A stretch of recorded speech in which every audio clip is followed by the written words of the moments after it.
कि कतरा के जिंदगी से गुजर जाऊं क्या करूं, कतरा के जिंदगी से गुजर जाऊं क्या करूं, रुसवाइयों के खौफ से मर जाऊं क्या करूं। क्या होता है जब एक भक्त का विश्वास टूटता है, क्या होता है जब एक पत्नी अपने पति की मृत्यु का दोषी स्वयं भगवान को मान लेती है। महाभारत युद्ध समाप्त हो चुका था, पर एक और युद्ध अभी बाकी था। यह युद्ध था एक 16 साल की विधवा के आंसुओं और सर्वशक्तिमान कृष्ण के मौन के बीच। यह युद्ध था उत्तरा के प्रश्नों और कृष्ण की रहस्यमयी चुप्पी का। उत्तरा, जिसके गर्भ में कुरु वंश का एकमात्र चिराग पल रहा था, उसने अपने पति अभिमन्यु की मृत्यु के बाद कृष्ण से वह सवाल पूछा जिसे सुनकर धर्मराज युधिष्ठिर कांप उठे। महाबली भीम ने अपनी गदा नीचे रख दी और स्वयं अर्जुन की आंखों में पश्चाताप के आंसू आ गए। उत्तरा ने कृष्ण से पूछा, हे मधुसूदन, आप तो त्रिभुवन के स्वामी हैं, आप चाहते तो यह युद्ध रोक सकते थे, आप चाहते तो मेरे पति को बचा सकते थे, फिर आपने ऐसा क्यों नहीं किया, मेरे पति को आपने क्यों नहीं बचाया। इस एक प्रश्न ने द्वारिकाधीश को निशब्द कर दिया। आखिर क्यों कृष्ण चुप रहे? क्या था चक्रव्यूह का वो रहस्य जो केवल कृष्ण जानते थे? कुरुक्षेत्र की वह संध्या किसी भी सामान्य संध्या जैसी नहीं थी। आकाश का रंग सिंदूरी नहीं, अपितु रक्त रंजित था। जैसे युद्ध भूमि में बहा हुआ करोड़ों योद्धाओं का लहू अब वाष्प बनकर आकाश पर छा गया हो। वायु में विजय का उल्लास नहीं, अपितु मृत्यु की एक ठंडी भारी गंध व्याप्त थी। जले हुए मांस, सूखे हुए रक्त और धूल का एक ऐसा मिश्रण जो हर सांस के साथ फेफड़ों में एक चुभन पैदा कर रहा था। पांडवों का शिविर जो 18 दिनों तक आशा, रणनीति और शौर्य का केंद्र बना रहा, आज एक विशाल स्मशान की भांति प्रतीत हो रहा था, जहां जीवित लोग भी शवों की भांति मौन और गतिहीन थे। विजय प्राप्त हो चुकी थी। हस्तिनापुर का सिंहासन अब निष्कंटक था, किंतु इस विजय की कीमत इतनी बड़ी थी कि स्वयं विजेता भी अपनी जीत पर शोक मना रहे थे। हर चेहरे पर एक ही प्रश्न था, क्या यह आवश्यक था? क्या इस विनाश के पश्चात मिली सत्ता वास्तव में भोगने योग्य है? शिविर के हर कोने में सिसकियों और दबे हुए विलाप की ध्वनियां गूंज रही थी। कोई अपने पुत्र को खो चुका था, कोई पिता को, कोई भाई को, तो कोई अपने पति को। महारानी द्रौपदी, जिनके केस आज खुले थे, अपने 5 पुत्रों प्रतिबिंध, सुतसोम, सुतकर्मा, शतानिक और सुतसेन की मृत्यु पर पाषाण प्रतिमा बनी बैठी थी। उनकी आंखों के आंसू भी जैसे सूख चुके थे। हृदय में केवल एक धधकती ज्वाला शेष थी, वही ज्वाला जो इस युद्ध भूमि का एक प्रमुख कारण बनी थी। पर आज उस ज्वाला में प्रतिशोध की तृप्ति नहीं, अपितु सर्वनाश की पीड़ा थी। पांचाली के निकट ही उनकी सास महारानी कुंती और गांधारी भी बैठी थी। एक ने अपने पौत्रों को खोया था तो दूसरे ने अपने 100 पुत्रों को। दोनों का दुख अपनी अपनी जगह हिमालय जैसा विशाल था, पर आज वे एक दूसरे की शत्रु नहीं, अपितु एक ही दुख की नौका पर सवार 2 सहयात्री थीं। शिविर के दूसरे छोर पर महाबली भीम अपनी गदा को भूमि पर रखे शून्य में ताक रहे थे। वही भीम जिन्होंने दुशासन की छाती को चीरकर अपनी प्रतिज्ञा पूरी की थी। आज उनके चेहरे पर वीरता का तेज नहीं, अपितु एक गहरी ग्लानि थी। धर्मराज युधिष्ठिर, जो धर्म के साक्षात अवतार माने जाते थे, अपने श्वेत वस्त्रों में लिपटे हुए ऐसे लग रहे थे जैसे वे स्वयं अपनी अंतरात्मा के बोझ तले दबे जा रहे हों। उन्हें यह राज सिंहासन अब किसी स्वर्ण मंडित चिता के समान प्रतीत हो रहा था। अर्जुन, महान धनुर्धर, अपने गांडीव को एक ओर रखकर भूमि पर बैठे थे। उनकी दृष्टि अपने पुत्र अभिमन्यु के रिक्त स्थान को खोज रही थी। वही अभिमन्यु जो उनके शौर्य और सुभद्रा के प्रेम का प्रतीक था, आज वह केवल एक स्मृति बनकर रह गया था। एक सामूहिक शोक और मौन के महासागर के ठीक मध्य में एक द्वीप की भांति अकेली खड़ी थी 16 वर्षीय राजकुमारी उत्तरा, विराटनगर की राजकुमारी, अभिमन्यु की पत्नी और अब अभिमन्यु की विधवा। उसके श्वेत वस्त्र इस धुंधलके में भी एक अजीब सी चमक बिखेर रहे थे, पर उसका मुख किसी भी भाव से रहित था। उसकी बड़ी बड़ी काली आंखें, जिनमें कल तक प्रेम और भविष्य के सपने तैरते थे, आज एक सूखे हुए सरोवर की भांति रिक्त थी। उसमें न आंसू थे, न क्रोध, न दुख, केवल एक भयानक शून्यता थी। ऐसा प्रतीत हो रहा था जैसे उसकी आत्मा उसके शरीर को छोड़कर कहीं बहुत दूर चली गई हो, केवल एक देह यहाँ खड़ी रह गई हो। अभी 6 मास भी तो नहीं हुए थे उसके विवाह को। उसे स्मरण था वह दिन जब वह दुल्हन बनकर हस्तिनापुर आई थी। अभिमन्यु का वह तेजस्वी मुख, उसकी मुस्कान, उनका हर स्पर्श उसे आज भी इतना जीवंत प्रतीत हो रहा था कि एक क्षण के लिए उसे भ्रम हुआ कि यह सब एक बुरा स्वप्न है। अभी अभिमन्यु आएंगे और उसके कंधे पर हाथ रखकर उसे इस स्वप्न से जगा देंगे।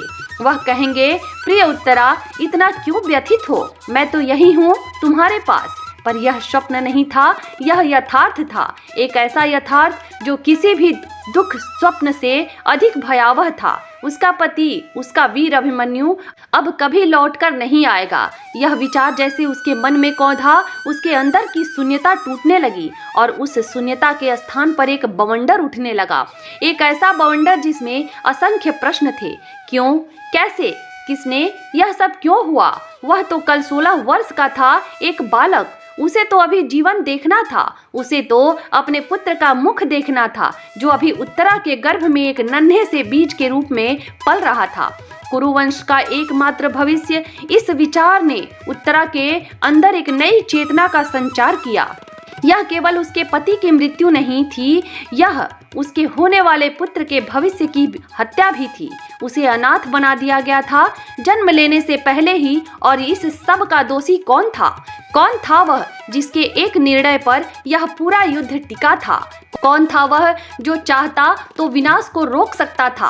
उत्तरा की रिक्त दृष्टि ने शिविर में घूमना आरंभ किया। वह अपने ससुर अर्जुन को देखती है जो स्वयं शोक में डूबे हैं।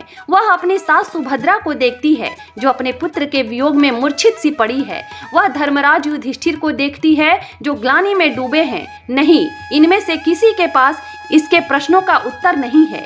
ये सब तो स्वयं असहाय हैं। उसकी दृष्टि अंत में जाकर एक व्यक्ति पर टिक गई जो इस समस्त शोक और विलाप के कोलाहल से परे अविचल शांत खड़ा था, जिसके मुख पर न दुख था न ग्लानि, केवल एक चिर परिचित रहस्यमयी मुस्कान थी। वह थे देवकी नंदन वासुदेव श्री कृष्ण, अर्जुन के सारथी, पांडवों के मार्गदर्शक और उत्तरा के पति के मामा।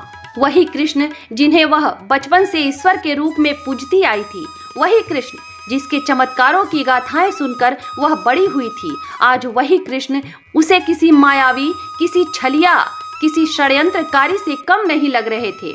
उसकी सारी चेतना, सारा दुख, सारा क्रोध अब एक ही बिंदु पर केंद्रित हो गया। कृष्ण, यह सब आपके कारण हुआ है। आपने ही मेरे पति को मुझसे छीना है। एक अदम्य, एक असहनीय आवेग ने उसे जकड़ लिया। उसके ठंडे पड़ चुके शरीर में जैसे किसी ने खौलता हुआ लावा भर दिया हो। उसके कदम स्वतः ही कृष्ण की ओर बढ़ने लगे। शिविर में उपस्थित सभी लोगों ने उस मौन प्रतिमा को गतिमान होते देखा। उत्तरा के पैरों में बंधी पायल, जो विवाह के समय सुख और संगीत का प्रतीक थी, आज उसके हर कदम पर एक ऐसी कर्कश मनहूस ध्वनि उत्पन्न कर रही थी जैसे कोई जंजीर घिसट रही हो। हर कोई समझ गया कि तूफान आने वाला है। महारानी द्रौपदी ने उसे रोकने का प्रयास किया, पुत्री उत्तरा रुको, पर उत्तरा ने सुना ही नहीं। उसकी दृष्टि तो बस कृष्ण पर टिकी थी। वह किसी सम्मोहित व्यक्ति की भांति आगे बढ़ती रही। महाबली भीम और अर्जुन भी अपनी जगह से उठे, पर युधिष्ठिर ने उन्हें हाथ के संकेत से रोक दिया। शायद वह जानते थे कि उत्तरा के हृदय में जो ज्वाला धधक रही है, उसे शांत करने का सामर्थ्य किसी में नहीं है। और शायद वह यह भी जानते थे कि उत्तरा जो प्रश्न पूछने जा रही है, वह केवल उसका प्रश्न नहीं, अपितु उन सभी के मन में उठ रहा एक मौन प्रश्न है। उत्तरा चलती रही, भीड़ को चीरती हुई, शोक में डूबे योद्धाओं के बीच से रास्ता बनाती हुई, और अंत में जाकर वह कृष्ण के ठीक सम्मुख खड़ी हो गई। दोनों के बीच कुछ गज की दूरी थी, पर ऐसा प्रतीत हो रहा था जैसे एक भक्त और उसके भगवान के बीच का अनंत काल का विश्वास आज एक पतले से धागे पर लटका हुआ हो। कृष्ण ने उसे देखा, उनकी आंखों में वही अपार करुणा थी, वही वात्सल्य था, पर उनके होंठ सीले हुए थे और उनके मुख पर वही शांत मुस्कान थी। वही मुस्कान जो द्रौपदी के चीरहरण के समय भी थी, वही मुस्कान जो गीता के उपदेश के समय भी थी। पर आज इस शोक के क्षण में वह मुस्कान उत्तरा को किसी व्यंग की भांति चुभ रही थी। उसे लग रहा था जैसे कृष्ण उसकी पीड़ा पर, उसकी इस दयनीय अवस्था पर मुस्कुरा रहे हों, और बस उसके सब्र का बांध टूट गया। उसके होंठ कांपे और एक सिसकी के साथ पहला शब्द निकला, माधव। यह पुकार नहीं था, यह एक फुसकार थी, जैसे कोई घायल नागिन अपने शत्रु को देखकर फुसकारती है। उत्तरा ने अपनी पूरी शक्ति बटोर कर बोलना आरंभ किया और उसका स्वर हर शब्द के साथ तीव्र और दृढ़ होता गया। हे केशव, हे द्वारिकाधीश, हे त्रिभुवन के स्वामी। वह हर नाम पर जोर देती रही, जैसे वह कृष्ण को उनकी शक्तियां, उनका सामर्थ्य याद दिला रही हो। आप तो सर्वशक्तिमान हैं, आप तो सर्वज्ञाता हैं। आपकी इच्छा के बिना तो इस सृष्टि में एक पत्ता भी नहीं हिलता। ऐसा ही सुना है मैंने, धर्म ग्रंथों में ऐसा ही कहते हैं आपके भक्त। तो फिर आज आपसे पूछती हूँ, मेरे पति की मृत्यु आपकी इच्छा से हुई या आपकी इच्छा के विरुद्ध? शिविर में एक भयानक सन्नाटा छा गया। हर किसी की सांसें जैसे रुक गई। एक 16 वर्ष की बालिका, एक विधवा, आज साक्षात पर ब्रह्म को कटघरे में खड़ा कर रही थी। कृष्ण अब भी मौन थे, उनकी मुस्कान में कोई परिवर्तन नहीं आया। उत्तरा का क्रोध और भड़क उठा। चुप क्यों हैं आप? उत्तर दीजिए। यदि यह आपकी इच्छा से हुआ तो आपने ऐसा क्यों किया? क्या अपराध था मेरे पति का? वह तो धर्म के पक्ष में लड़ रहा था, वह तो आपके ही पक्ष में लड़ रहा था। और यदि यह आपकी इच्छा के विरुद्ध हुआ तो फिर आप सर्वशक्तिमान कैसे हुए? आप तो एक बालक को भी नहीं बचा सके। कैसा है आपका यह ईश्वरत्व जो एक निहत्थे 16 वर्षीय किशोर को 7 महारथियों के अधर्म से नहीं बचा पाया? उत्तरा के शब्द अब बाणों की भांति चल रहे थे, जो सीधे कृष्ण के मौन के कवच पर लग रहे थे। कहाँ था आपका सुदर्शन चक्र तब, जब द्रोण, कर्ण, कृपाचार्य, अश्वत्थामा जैसे धर्म के तथा कथित रक्षकों ने मिलकर मेरे पति को घेर लिया था? कहाँ थी आपकी वह प्रतिज्ञा कि आप धर्म की रक्षा के लिए अवतार लेते हैं? क्या मेरे पति का वध धर्म था? कहाँ थी आपकी नारायणी सेना? कहाँ थी आपकी वह माया जिसने एक बार पूरे कौरव दल को मोह लिया था? आप चाहते तो एक क्षण में युद्ध का पासा पलट सकते थे। आप चाहते तो उस चक्रव्यूह को भेदने से पहले ही उसे नष्ट कर सकते थे, पर आपने ऐसा नहीं किया। क्यों? उत्तर दीजिए माधव, क्यों नहीं किया आपने ऐसा? उत्तरा अब चीख रही थी, उसका गला रुंध रहा था, पर वह रुकना नहीं चाहती थी। आज उसे अपने सारे प्रश्नों के उत्तर चाहिए थे। आप तो मेरे ससुर के सारथी थे, आप तो इस युद्ध के मुख्य सूत्रधार थे। क्या आप नहीं जानते थे कि यह चक्रव्यूह की रचना केवल और केवल अभिमन्यु को फंसाने के लिए की गई है? आप नहीं जानते थे, आप सब कुछ जानते थे।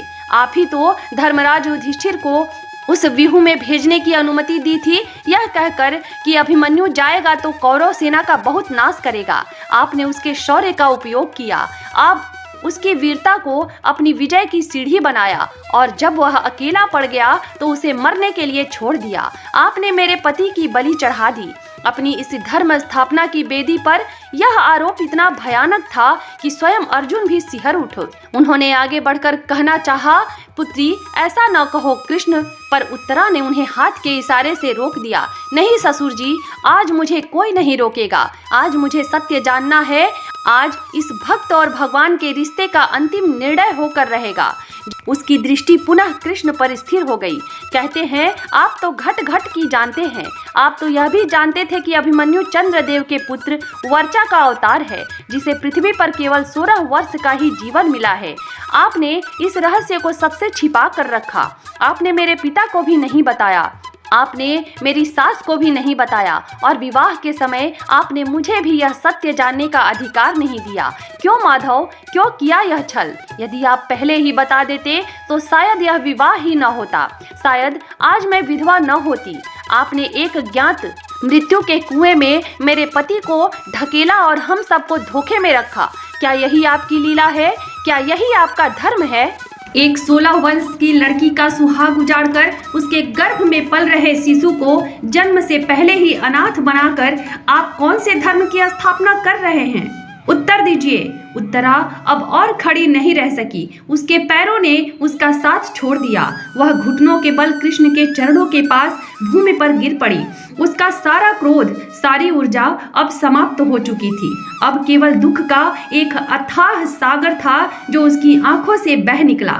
उसने अपना सिर कृष्ण के चरणों से कुछ दूर भूमि पर पटक दिया और एक छोटे बच्चे की भांति फूट फूट कर रोने लगी। मेरे पति को आपने क्यों नहीं बचाया प्रभु, क्यों नहीं बचाया? वह तो आपको इतना मानता था, वह तो आपको अपना आदर्श कहता था, फिर आपने उसके साथ ऐसा क्यों किया? क्यों किया प्रभु, क्यों? उसका विलाप इतना करुण था कि शिविर में उपस्थित कठोर से कठोर योद्धाओं की आंखों में भी आंसू आ गए। सुभद्रा दौड़कर अपने पुत्र बधू के पास आना चाहती थी, पर उसके पैरों में इतनी शक्ति ही नहीं बची थी। द्रौपदी ने अपना मुख अपने हाथों में छिपा लिया। भीमसेन ने अपनी गदा को इतनी जोर से भींचा कि उसकी उंगलियों के पोर सफेद पड़ गए।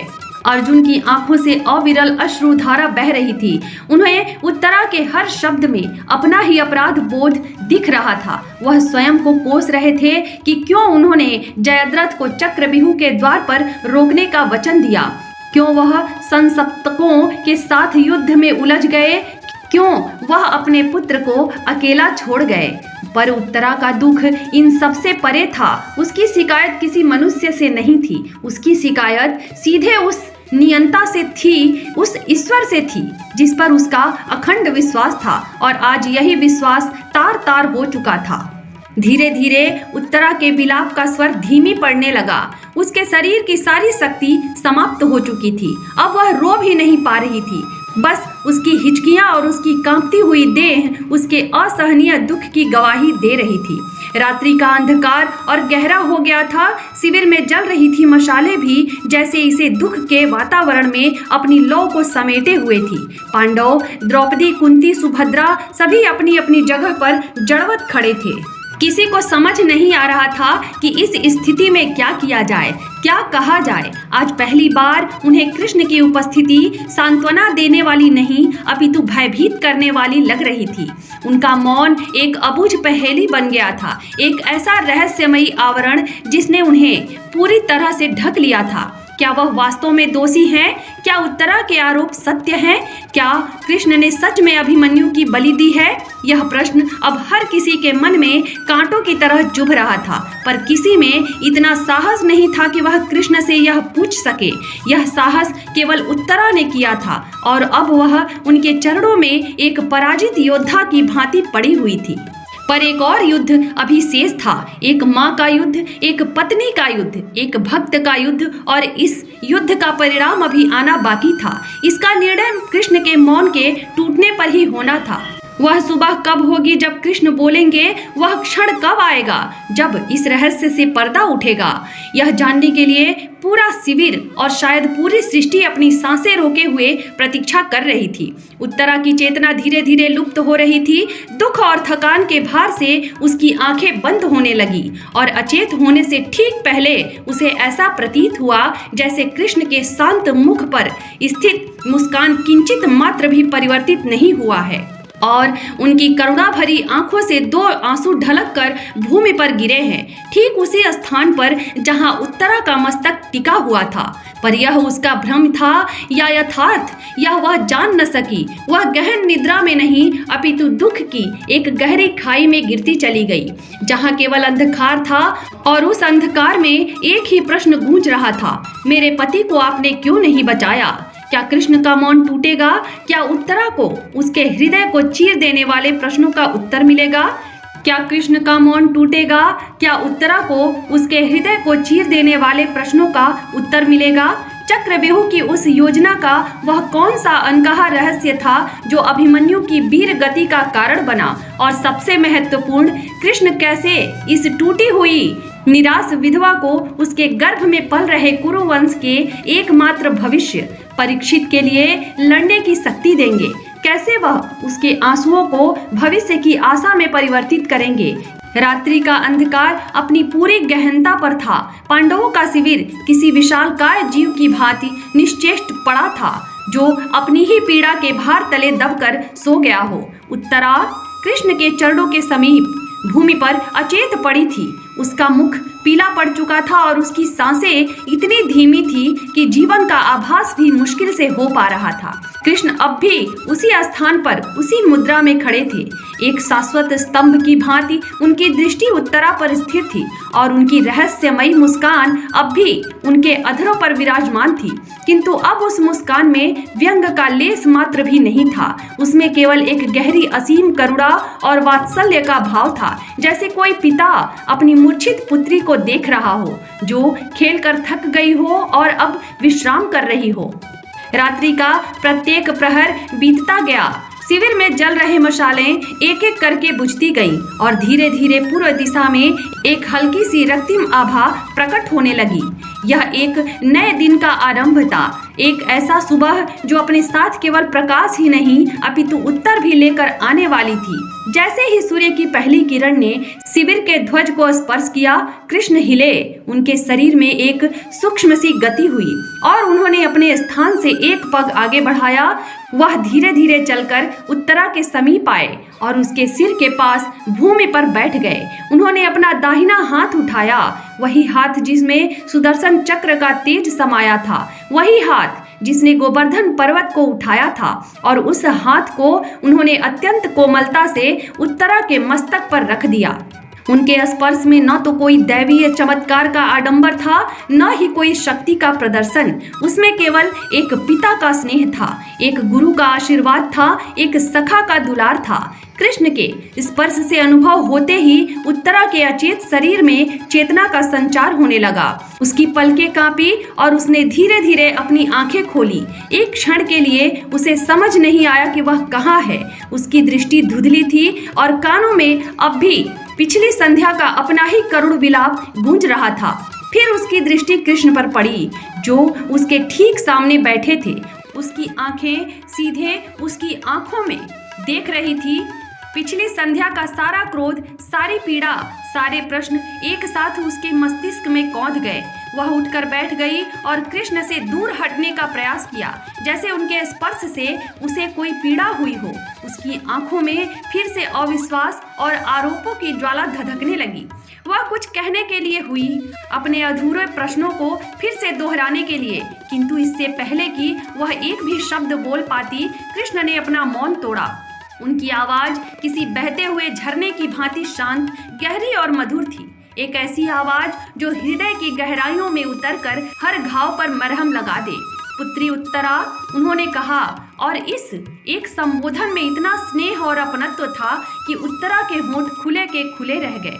तुम्हारा प्रत्येक प्रश्न उचित है, तुम्हारा प्रत्येक आरोप सत्य के निकट है, और तुम्हारा प्रत्येक अश्रु मेरे हृदय की गंगा की सहस्त्र धाराओं की भांति भेद रहा है। तुमने जो कुछ भी कहा वह एक पत्नी का धर्म था, और मैंने जो कुछ भी सुना वह एक सारथी का, एक गुरु का और तुम्हारे इस अपराधी मामा का कर्तव्य था। कृष्ण एक क्षण के लिए रुके। उन्होंने उत्तरा को अपनी भावनाओं को समेटने का अवसर दिया। तुमने पूछा कि मैंने तुम्हारे पति को क्यों नहीं बचाया। तुमने पूछा मेरा सुदर्शन चक्र कहाँ था। तुमने पूछा कि मैंने अपनी शक्तियों का प्रयोग क्यों नहीं किया। तुम्हारा प्रश्न सरल है पुत्री, पर इसका उत्तर उतना ही जटिल है, और इस उत्तर को समझने के लिए तुम्हें एक पत्नी के दुख से ऊपर उठकर एक क्षत्राणी धर्म को, एक आत्मा के सत्य को और नियति के विधान को समझना होगा। उत्तरा चुपचाप सुन रही थी। उसके अंदर का क्रोध अभी शांत नहीं हुआ था, पर कृष्ण की वाणी में कुछ ऐसा था जो उसे सुनने के लिए विवश कर रहा था। अभिमन्यु केवल तुम्हारा पति या अर्जुन का पुत्र नहीं था उत्तरा, वह एक योद्धा था, एक क्षत्रिय था, और एक क्षत्रिय के जीवन का सबसे बड़ा गौरव, सबसे बड़ा सम्मान युद्ध भूमि में धर्म के लिए लड़ते हुए वीर गति को प्राप्त करना होता है। उसने अपने प्राणों की आहुति धर्म की स्थापना के महायज्ञ में दी है। उसने अपने शौर्य से उन 7 महारथियों को भी चकित कर दिया जो स्वयं को अजेय समझते थे। उसने स्वर्ग में अपने पूर्वजों का मस्तक गर्व से ऊंचा कर दिया है। यदि मैं अपनी दैवीय शक्ति का प्रयोग करके उसे उस चक्रव्यूह से बाहर निकालता तो क्या होता? वह जीवित तो रहता, पर क्या वह सम्मान से जी पाता? क्या वह स्वयं अपनी दृष्टि में उठ पाता? क्या इतिहास उसे एक वीर योद्धा के रूप में स्मरण करता, या एक ऐसे कायर के रूप में जिसे बचाने के लिए उसके मामा को अपनी प्रतिज्ञा तोड़नी पड़ी? नहीं उत्तरा, मैंने अभिमन्यु को मृत्यु नहीं दी, मैंने उसके यश को अमरता प्रदान की है। मैंने उसे एक क्षणिक जीवन के मोह से निकालकर अनंत काल की कृति प्रदान की है। कृष्ण के शब्द धीरे धीरे उत्तरा के मन पर प्रभाव डाल रहे थे। उसे अपने पति के शौर्य पर गर्व तो था, पर एक पत्नी का हृदय इस तर्क को स्वीकार करने के लिए तैयार नहीं था। उसने कांपते स्वर में कहा, किंतु वह केवल 16 वर्ष का था, वह एक बालक था, उसे इस प्रकार छल से मारना कौन सा धर्म था? कृष्ण ने एक गहरी सांस ली। तुम सत्य कहती हो पुत्री, उसका वध धर्म नहीं अधर्म की पराकाष्ठा थी, और उस अधर्म को करने वाला प्रत्येक व्यक्ति अपने कर्मों का फल भोगेगा, कोई भी इससे बच नहीं पाएगा। किंतु अब मैं तुम्हें वह रहस्य बताता हूँ जिसके कारण यह सब होना पूर्व निश्चित था। यह रहस्य तुम्हारे दूसरे प्रश्न का उत्तर है कि मैंने तुम सब से यह सत्य क्यों छिपाया कि अभिमन्यु कौन है। शिविर में अब तक हलचल शुरू हो चुकी थी। पांडव, द्रौपदी, कुंती सभी दूर से इस संवाद को देख और सुन रहे थे। वे कृष्ण के निकट आने का साहस नहीं कर पा रहे थे, पर उनके कान कृष्ण के हर शब्द को पीने के लिए आतुर थे। कृष्ण ने कहना जारी रखा, बहुत समय पहले जब इस पृथ्वी पर धर्म की स्थापना के लिए देवताओं को अपने अंश से अवतार लेने का आदेश हुआ तो सभी देवता शहर से तैयार हो गए, किंतु चंद्रदेव ने अपने प्रिय पुत्र वर्चा को पृथ्वी पर भेजने से मना कर दिया। वह अपने पुत्र से एक क्षण के लिए भी दूर नहीं रह सकते थे। उनका पुत्र मोह इतना प्रबल था कि उन्होंने ब्रह्मा जी के आदेश को भी मानने से इनकार कर दिया। तब सभी देवताओं ने उन्हें समझाया कि यह धर्म स्थापना के लिए आवश्यक है। बहुत अनुनय विनय के पश्चात चंद्रदेव एक शर्त पर माने। उन्होंने कहा, मेरा पुत्र वर्चा पृथ्वी पर जाएगा, वह धर्म के पक्ष में लड़ेगा, वह असुरों का संहार करेगा और अपने शौर्य से तीनों लोकों में विख्यात होगा, किंतु मैं उसे 16 वर्षों से अधिक पृथ्वी के लोक में नहीं रहने दूंगा। 16 वर्ष की आयु पूर्ण होते ही उसे मेरे पास चंद्रलोक में वापस आना होगा। देवताओं के पास इस शर्त को मानने के अतिरिक्त कोई और विकल्प नहीं था, और वही वर्चा तुम्हारे पति अभिमन्यु के रूप में जन्मा था। उत्तरा, यह रहस्योद्घाटन इतना बड़ा था कि उत्तरा को लगा कि जैसे उसके पैरों के नीचे से धरती खिसक गई हो।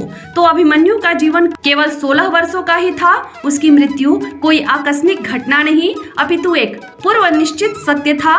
कृष्ण ने उसकी आंखों में देखते हुए कहा, अब तुम ही बताओ पुत्री, यदि यह सत्य मैं तुम्हें विवाह से पूर्व बता देता तो क्या तुम अभिमन्यु से इतना निस्वार्थ प्रेम कर पाती? क्या तुम्हारा प्रत्येक दिन, प्रत्येक क्षण इस भय में न बीतता कि तुम्हारे पास केवल कुछ ही समय शेष है? क्या तुम उन 6 मासों को जी पाती जो तुमने उसके साथ बिताए, या तुम केवल उसकी मृत्यु की प्रतीक्षा करती रहती? मैं तुम्हें धोखे में नहीं रखा उत्तरा, मैंने तुम्हें कुछ अनमोल क्षण दिए हैं, प्रेम के, सुख के और एक पूर्व जीवन के, जिन्हें तुम अपनी स्मृति में संजो कर रख सको। मैंने तुम्हें एक ऐसी पीड़ा से बचाया है जो तुम्हें तिल तिल करके हर दिन मारती।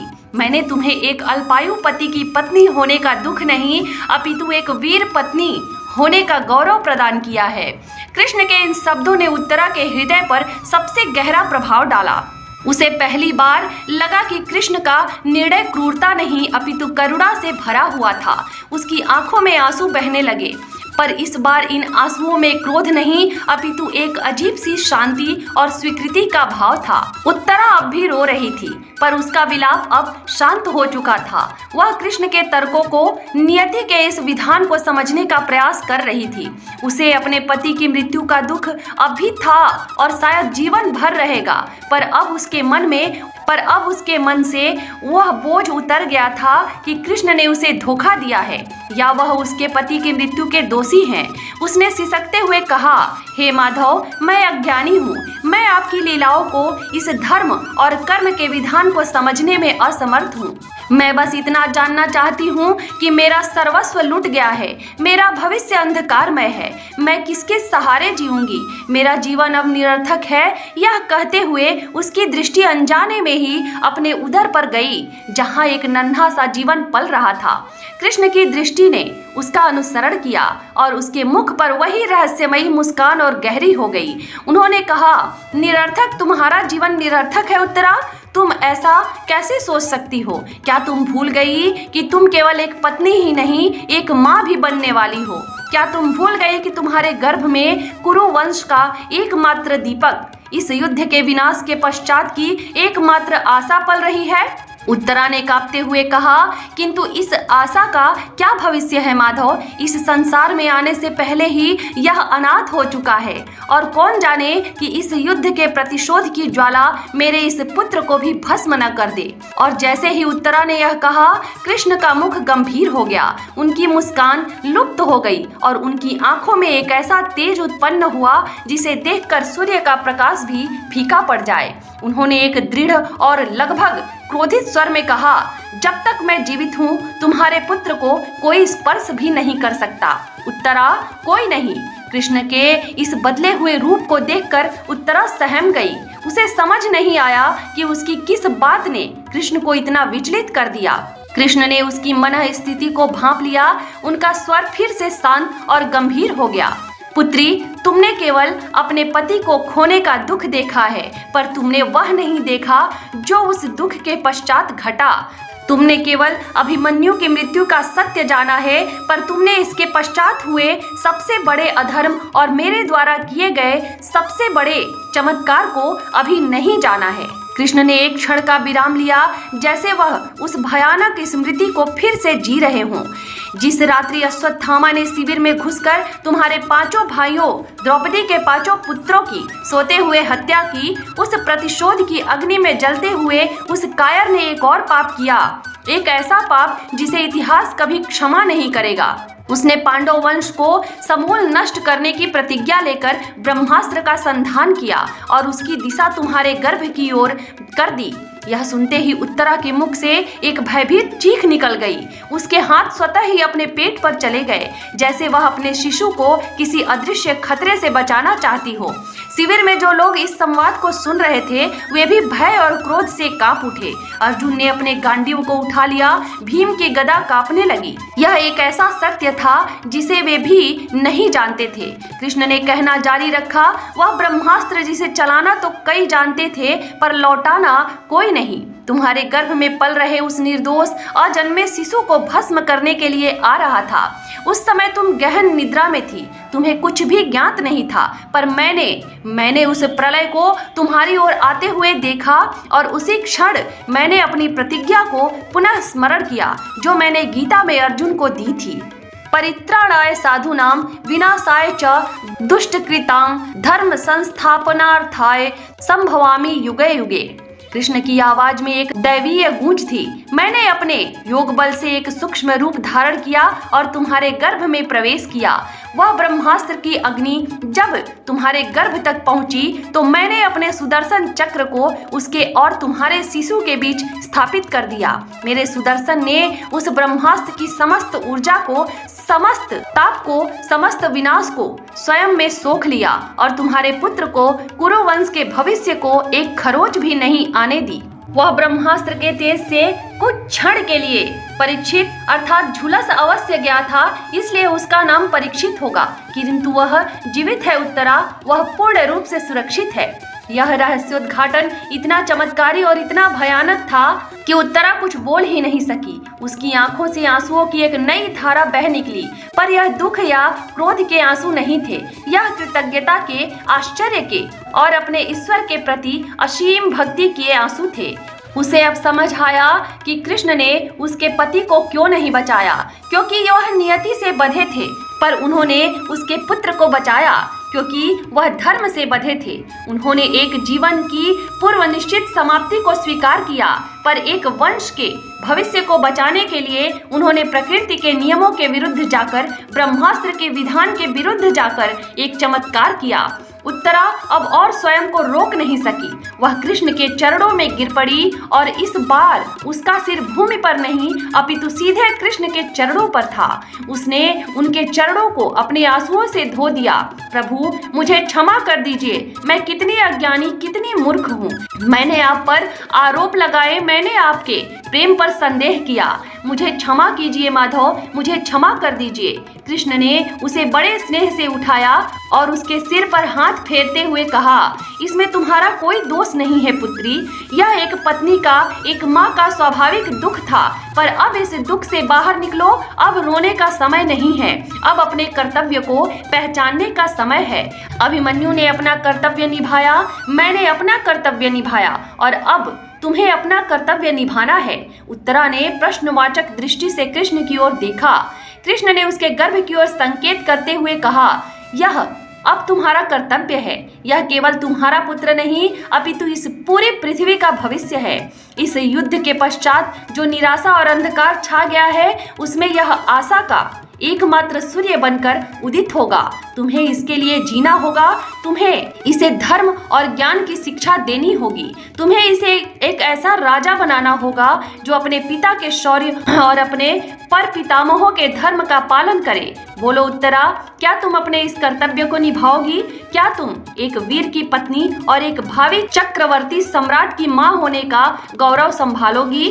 कृष्ण के इन शब्दों ने उत्तरा के अंदर एक नई ऊर्जा, एक नए उद्देश्य का संचार कर दिया। उसका दुख समाप्त नहीं हुआ था, पर अब उस दुख ने एक नया रूप ले लिया था। अब वह केवल एक शोकग्रस्त विधवा नहीं थी, वह एक राजमाता थी जिसके कंधों पर एक पूरे वंश का, एक पूरे राष्ट्र का भार था। उसने अपनी आंखों के आंसू पोंछे और एक दृढ़ स्वर में कहा, मैं अपना कर्तव्य निभाऊंगी माधव। मैं अपने पुत्र को एक योग्य शासक बनाऊंगी। मैं अपने पति के बलिदान को व्यर्थ नहीं जाने दूंगी। उसके इस उत्तर को सुनकर कृष्ण के मुख पर वही चिरपरिचित शांत और रहस्यमयी मुस्कान लौट आई। उन्होंने अपना हाथ उठाकर उसे आशीर्वाद दिया। तथास्तु। शिविर में जो लोग अब तक सांस रोके यह सब देख रहे थे, उन्होंने एक साथ वासुदेव श्री कृष्ण की जय का उद्घोष किया। वह सन्नाटा, वह शोक, वह निराशा अब टूट चुकी थी और उसके स्थान पर एक नई आशा, एक नए कर्तव्य बोध ने जन्म ले लिया था। उत्तरा अब भी अकेली थी, पर अब वह असहाय नहीं थी। उसके पास जीने का एक उद्देश्य था, एक कारण था, और सबसे बढ़कर उसके पास अपने ईश्वर का वह अटूट विश्वास वापस आ गया था जो कुछ क्षणों के लिए डगमगा गया था। उसने एक बार फिर अपने गर्भस्थ शिशु को स्पर्श किया और फिर अपनी दृष्टि उठाकर उस उगते हुए सूर्य की ओर देखा जो अब पूरी तरह से आकाश में चमक रहा था, और उसे उस सूर्य के प्रकाश में अपने वीर पति अभिमन्यु का मुस्कुराता हुआ तेजस्वी मुख दिखाई दिया जो उससे कह रहा था, धन्यवाद उत्तरा, मेरे यश को जीवित रखने के लिए।